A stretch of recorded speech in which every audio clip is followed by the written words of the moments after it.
Баршаңызға қайырлы күн достар. Менің каналыма тіркеліп, міндетті түрде лайк басамыз. Бүгін сіздермен осындай дәмді сөмга жасайтын боламыз. Ол үшін бізге таза жуылған сөмга қажет.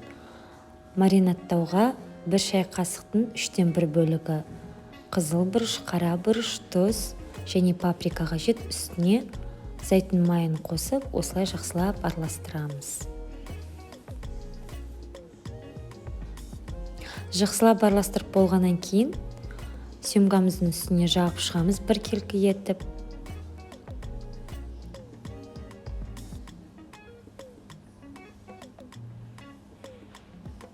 Мен тек көз мөлшермен ғана есептедім, яғни ол балығыңыздың санына қарай көбейтесіздер маринадын. Осылай екінші жағына аударып, екінші жағына да жақсылап жағып шығамыз.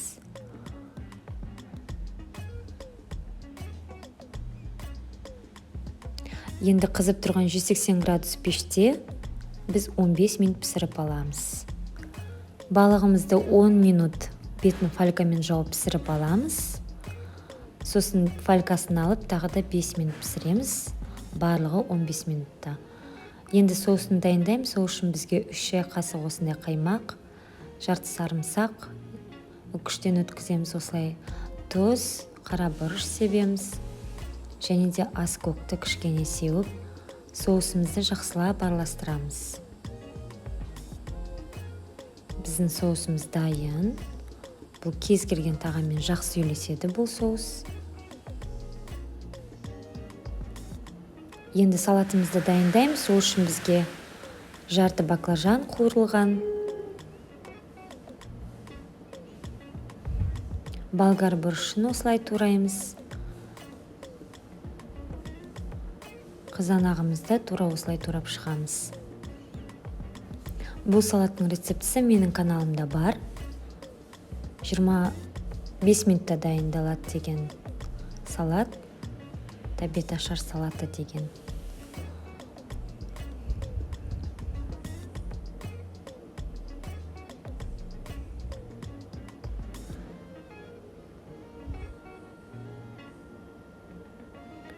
Енді үстіне осылай сарымсақты күштен өткіземіз. Бір сарымсақ көп болады, сондықтан жарты сарымсақ қоссаңыздар сол жеткілікті. Дәміне қарай тұз, қара бұрыш себеміз. Және де зәйтүн майы. Мен бірнеше видеомда қайталап өткенмін. Кейбір оқырмандарым айтады, зәйтүн майының орнына кез келген майды қосса болады ма деп. Я, әрине болады, кез келген сұйық майды қоссаңыздар болады. Балығымыз біздің пеште 15 минут пісіп шықты. Үстіне осылай лимонның согын құямыз. Өте дәмді болып шығады. Дайындап көріңіздер, өте жұмсақ, өте дәмді.